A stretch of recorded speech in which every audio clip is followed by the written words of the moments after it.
I'm going to get a motion on the table, and then we can have discussion. Ms. Gallagher, could you put up slide 19, please? Sure.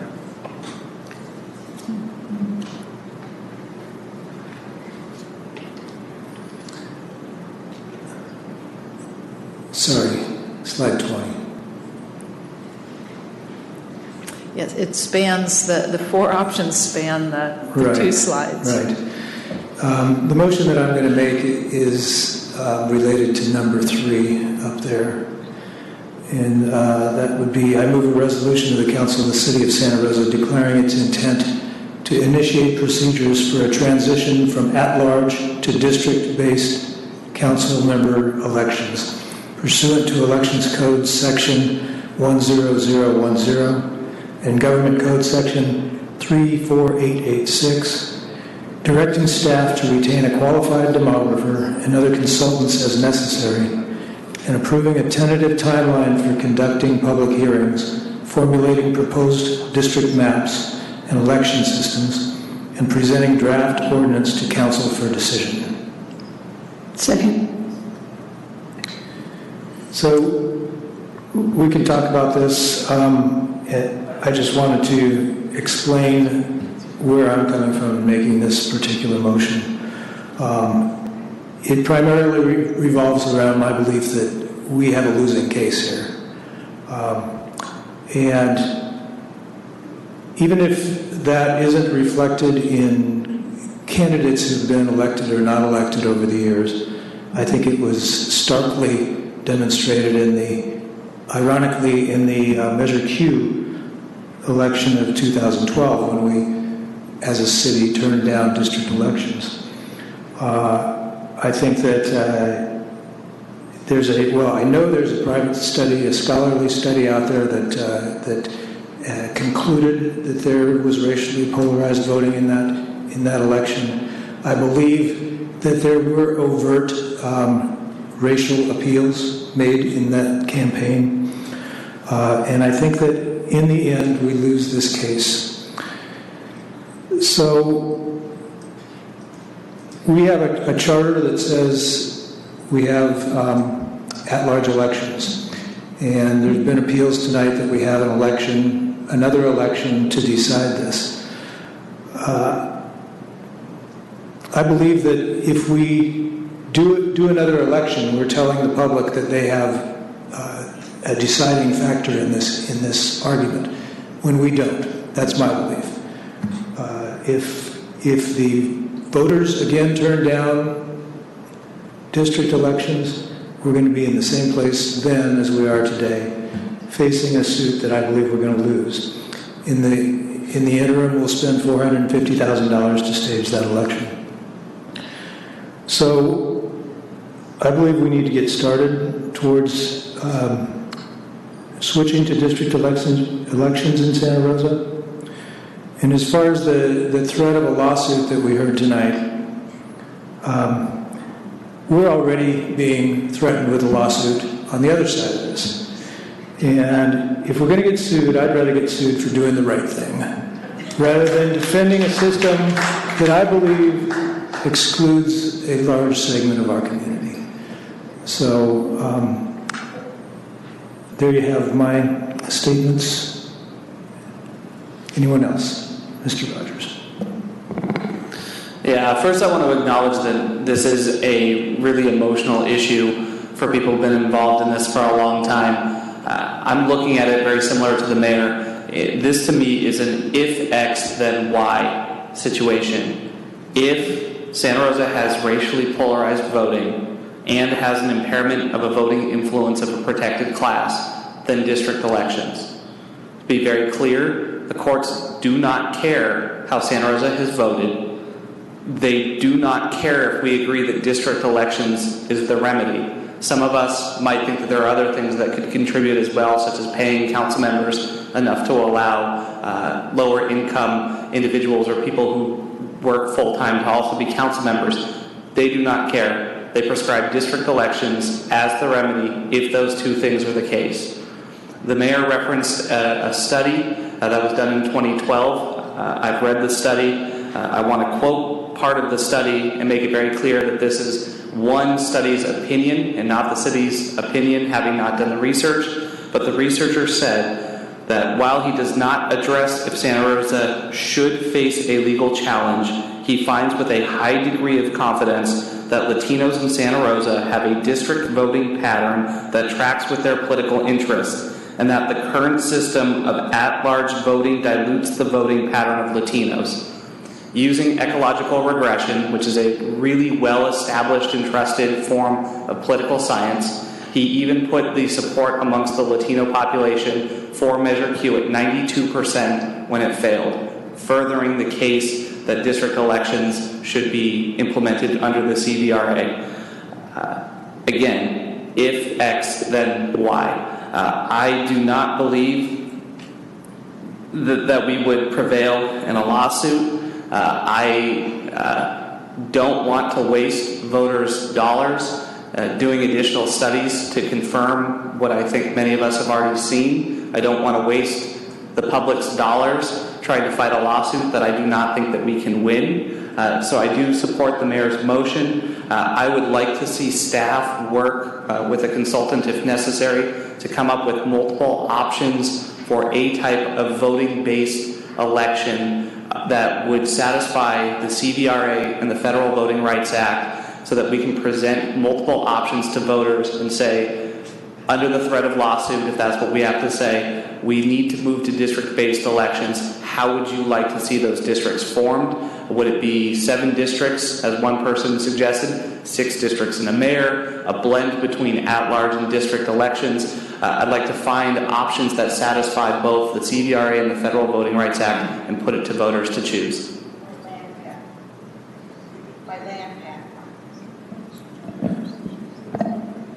Mr. Sawyer. Thank you, Mayor. Well, I've made it really clear in the past that I was not in favor of district elections because I always wanted to have 7 people representing me as opposed to 1. And when I ran for supervisor a number of years ago, it was made very, very clear to me that my first order of responsibility was to those that elected me. So after that, then it would be at the largesse of the other supervisors. Similarly, if we go to a district election in Santa Rosa, if I were to be elected in a district, my first responsibility would be to that group of people that elected me, and hopefully I could articulate a reason why the rest of the council should support me in one position or another. But they would have no obligation to support me because they would have their districts to be beholden to as well. So that fiefdom issue does concern me. On the other hand, I don't want to, I'm not, in looking at number 1, I don't want to fight this. I think that we will lose. It would be very expensive, and I think that we have better ways to spend our time, energy, and money than fighting a legal battle that I don't believe we would prevail in. I also don't think we should place the question before the voters, because I think that it would probably result in the same vote that happened in 2012, and then we would be back in the same spot that we are right now, facing yet another extortion by an attorney in Southern California that has made a business, it appears, in winning lawsuits against cities. So I don't like the extortion piece of this. It's what it feels like to me. I'm a little bit concerned in number 3, the fact that 34886 has not been tested. That gives me a little bit of pause. I'm a little concerned about that.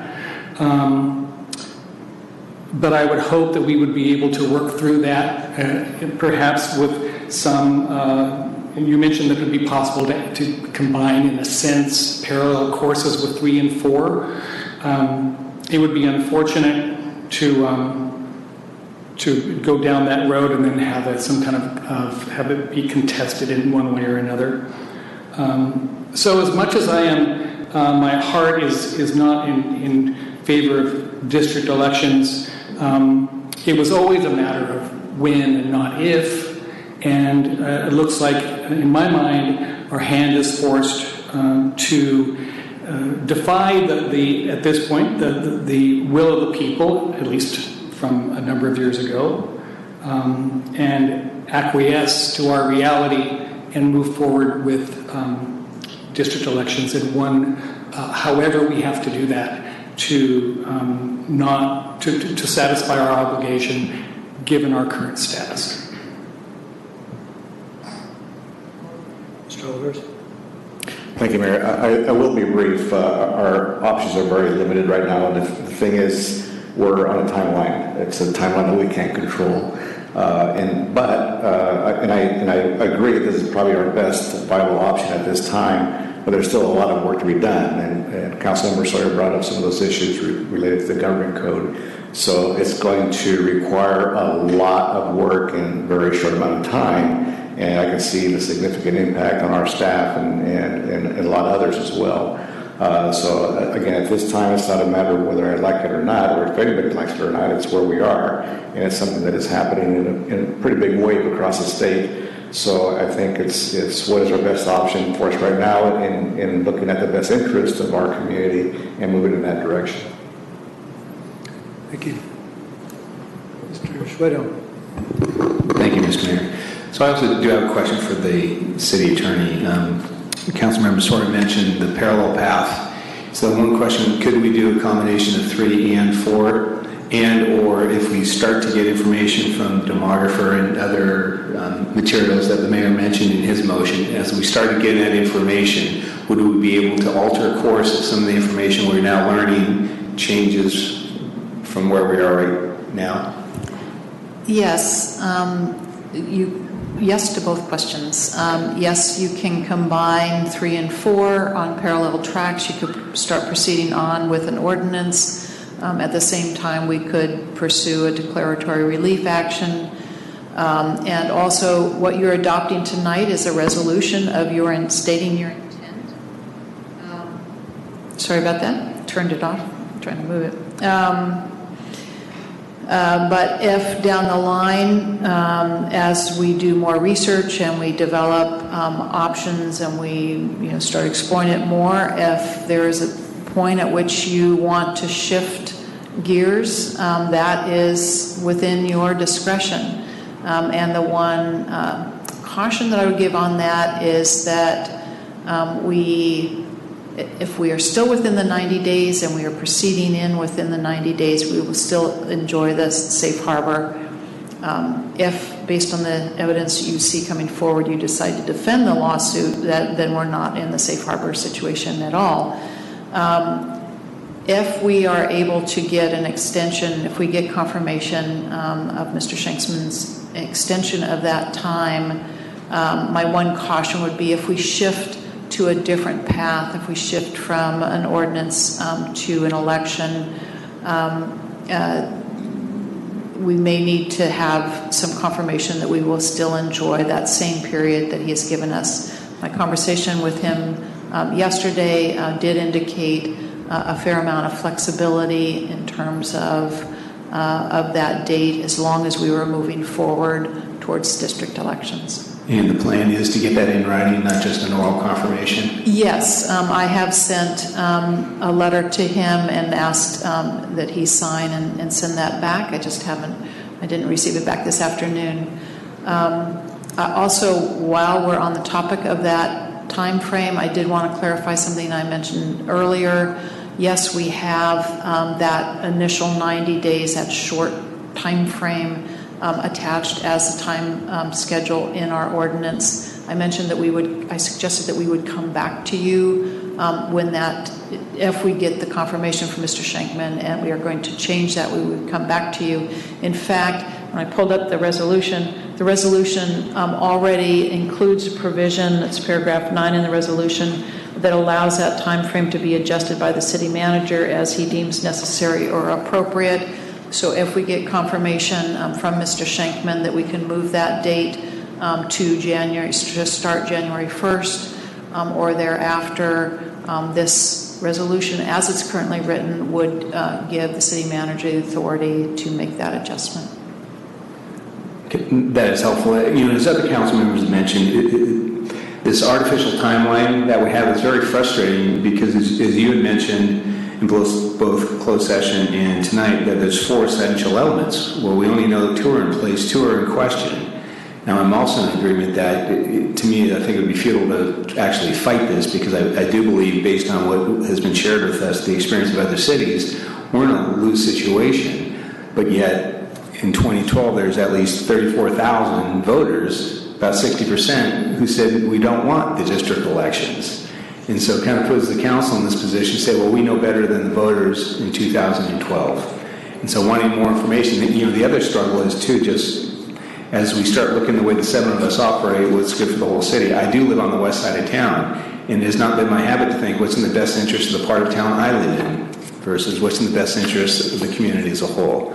So without having that more information, I'm hesitant, but I think you are reading the tea leaves correct, Mr. Mayor, and I will be supportive of this. I just have an interest to get, it's a legal definition about are we in compliance or are we not. So I just believe the judicial officer weighing in on his or her opinion about that, I think would be helpful for us as we start to gather information.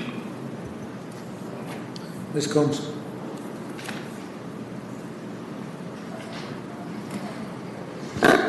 Thank you, Mayor. I think I even ran on supporting district elections in 2012, my first election, and I strongly support your position to have us move forward toward districts. I think it's time to move forward. I don't think we are only tolerating this. I think it's time to embrace this reality. We're getting to be a bigger city. This is not an unusual transition for a city of about 200,000 people. And it's about time. I think it's time to move forward to avoid the $3 million lawsuit. I've heard the $7 million number thrown about. And I agree that with my colleague that we don't need to have another vote. What we had with that vote was another example that is now able to be used to show that districts are needed. And I've certainly read the material that really shows a divided city. And that's a kind of a shame. I think some people mistake representative democracy with the phrase majority rules. And rights are not subject to majority rule. And that's why we have a representative democracy that ensures that the rights of minorities are heard and creates a protected class. That's the intent of the laws like the rights, the Bill of Rights. That's the intent of the federal voting rights. It's the intent of the California Voting Rights Act.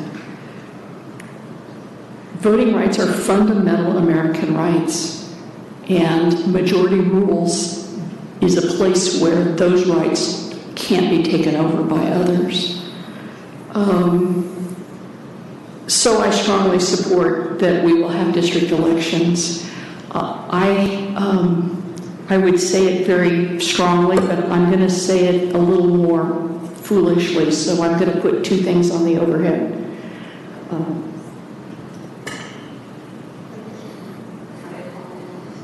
Little demonstration. I can visual. I know other people do, which is left and right. Can you see it? Mm-hmm. This one. So A and B. This is a pretty classic example. If you've got a family that every Friday votes whether they're going to have lemon pie or chocolate pie. If the majority votes every time, they never get chocolate pie. And in my household, someone would be very upset. But if you decide that each Friday a different group votes by district, kind of, then you have an opportunity to get lemon pie 3 times, but once a month you get chocolate pie. And it feels more fair if everybody gets something that's good for them, or at least that they want. So I think about our districts this way, that what we're doing is like taking turns by having districts. I don't lose my ability to get lemon pie. You don't lose your ability to get chocolate pie every now and then. So that's why I support district elections, and that's why I'm not afraid of using an American system of representative government. Thank you.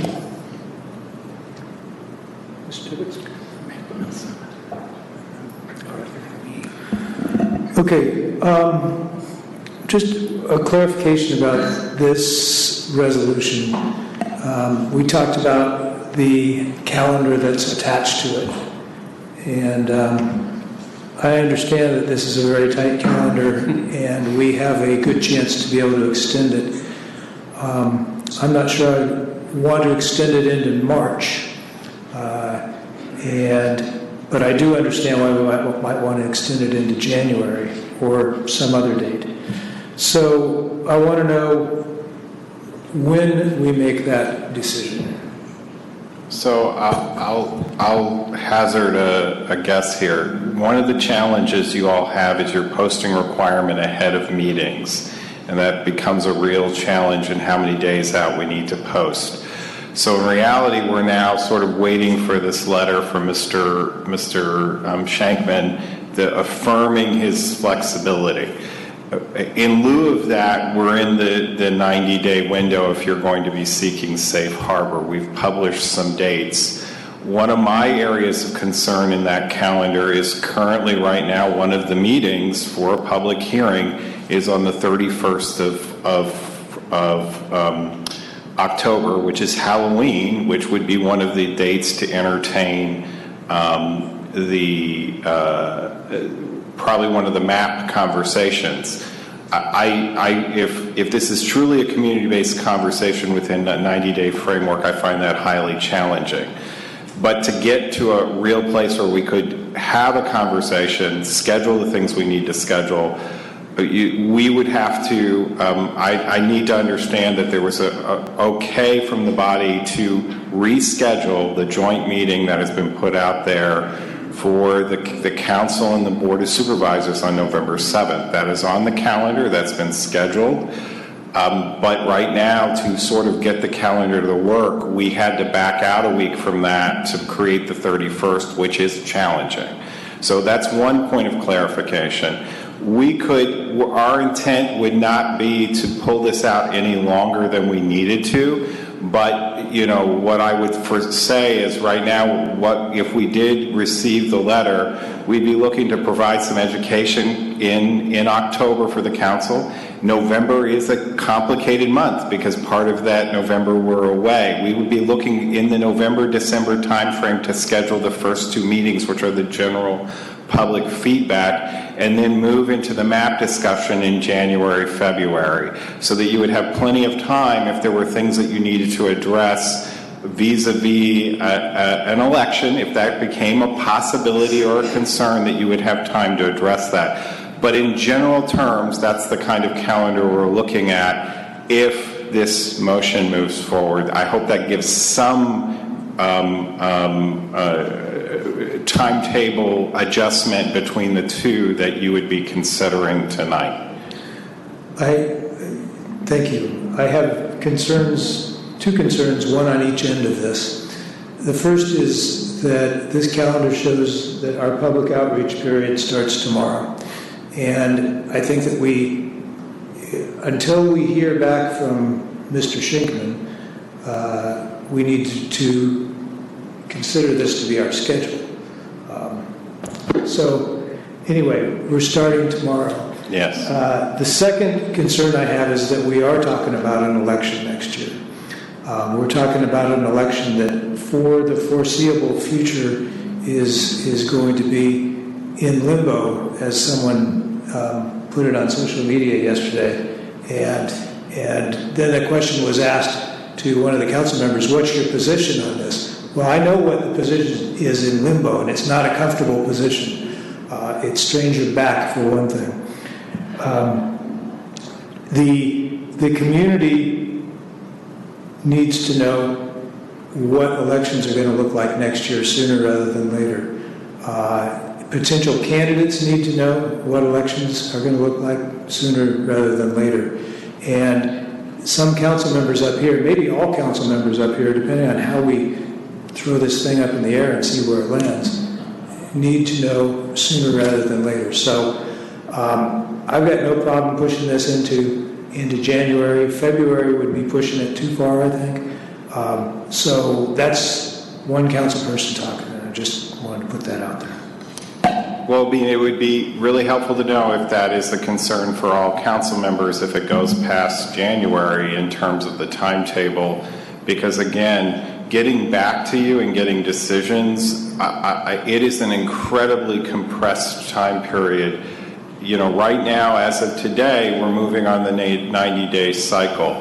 That's why I'm asking tonight if you're comfortable meeting on Halloween to do a map discussion. I need that decision today. Well, we don't know whether we need to do that until we hear back from Schenkman. Right. But what we have here is a calendar that says we can finish all this by December 21st. I know it's practically impossible to do it, but we're going to do it if we have to.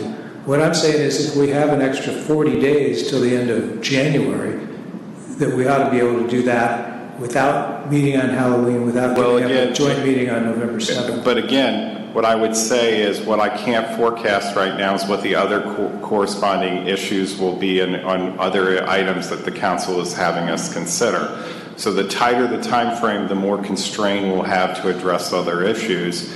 I'm perfectly willing to be told that the deadline needs to be, and that's actually helpful, that's what I'm trying to say. If the deadline needs to be the end of January, then we'll bring back a work plan if we get the letter from Schenkman that reflects the end of January timetable. That is what I'm looking for, is where the council's comfort is in this conversation, how long they want to go if you want to do this. So I have some guidance and I'm not proposing something that's way out of whack. Okay, let's see what the rest of the council has to say. Mr. Mayor, excuse me, can I just get a clarification here? Are we moving off the motion that was just made, or is this relevant to the motion that was just made? Well, Ms. Gallagher, let me know, because this calendar is part of the resolution, so I didn't want to finish voting on the resolution before we had this result. No, that's exactly right. It is part of the resolution. And there is this item where I have discretion to set the timetable. That's why I'm asking for direction on what that is, so that I bring back something that fits the council's desire if there's this change in the background. That's why I'm asking, because again, the timetable is really compressed. We have posting limitations, as the council's well aware of. We're going to we proposed a calendar because of those posting limitations and our understanding of when we could potentially secure subject matter expertise and getting the public to know with some certainty when dates are out there. That's part of this as well, is when can you start to schedule if you want to be involved in these conversations. This is 90 days will go by in the blink of an eye. And getting the information out will be challenging. But again, we're looking for guideposts. I'm looking for a guidepost because a lot of discretion is put on to me based on Mr. Schenkman's response, and I'd like to know where the council sits in that space. Point of clarification, Mr. Mayor. Is this really so conscripted in how we do this that we can't right now just say, how about we cancel the October 31st meeting and have a special meeting on November 1st? Again, that's what I'm looking for, the direction. If you want to do that on the November 1st, right now we've got a schedule. I want to see what the comfort is. Let's listen to the council. Mr. Sawyer. Thank you, Mayor. Well, I am concerned with running afoul of a time schedule that does not allow us with some sense of relative ease in moving forward with this endeavor. It is disappointing that we may be canceling an unprecedented meeting with the Board of Supervisors. in dealing with our housing and homelessness issue that we are so dedicated to right now. And we're also in the midst of dealing with our Roseland annexation, which is also very important to this council. So it's part of my frustration of this very strange timeline that we have been forced to, that we are being forced to adopt, is the concern I have about not making the dates. So I you know, if Halloween, if that is an important date to avoid, and we go to November 1st, I'm happy to do that. I'm not sure what the answer is, but I think we need to do everything we can to get this done as quickly as possible while not compromising every other endeavor that we're working on, which indeed we might have to do. And this will take precedent over everything else that we're doing, because we can't afford to misstep. So I'm any way we need to get it done, and if it means special meetings or compromising our efforts in other areas, I think our hand is forced, in my opinion. So I'm willing to acquiesce to whatever meetings we have to get done or schedule to get this piece completed. Would you, just to make sure that we're all clear, I'll ask this to everyone, would you also be okay if we didn't stick to the schedule and pushed it back to the end of January? If we can get away with it. If we can get away with it, yes, I'm comfortable with that. I just don't want to be backed up into a corner where we all of a sudden, because of our own rules, noticing we inadvertently create a problem for ourselves. We need to get this behind us and get it done as quickly as possible. Thank you. Okay. Mr. Rogers? Just a nod north and south? Okay. Mr. Rogers? I'm fine with that, yes, but I think regardless of how we set up the calendar, I want to make it clear that my interest is also that we include Roseland in this conversation, whether or not the annexation has finalized up to that point. So whether it be we do this in October, November, the outreach and the community engagement, or if we do it in January, I want to make sure that Roseland's included in that as well. That's actually a good point, and I don't believe that Roseland is called out specifically in the resolution, but is it implied enough that we're going to include all the residents of the city in this? Yes. I mean, again, understanding that Roseland is still a process underway at this moment in time. Okay. Mr. Sweatham. So I'm fine with your discretion. If we have to push it to January, because I think it's more important to get the appropriate amount of public input than to do this artificial timeline, which I do not think we'll get if we have a meeting on Halloween. So if we have to do a special meeting, I'm for that. I also think that we should keep the meeting with the county, because you have 7 electeds here who are committed to that, 5 electeds, and that is a big issue. I know they're competing interests, but if it's possible, no on the 31st of October and yes on November 7th. And if we need to extend that, I think we're being very reasonable.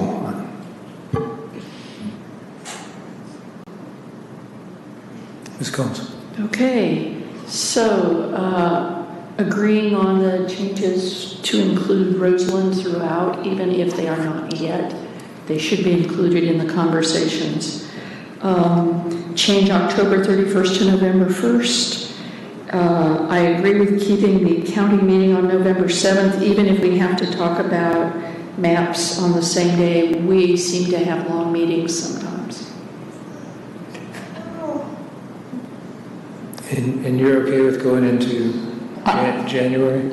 I'm okay with it. My sense is that we follow this until we hear from the attorney on the other side.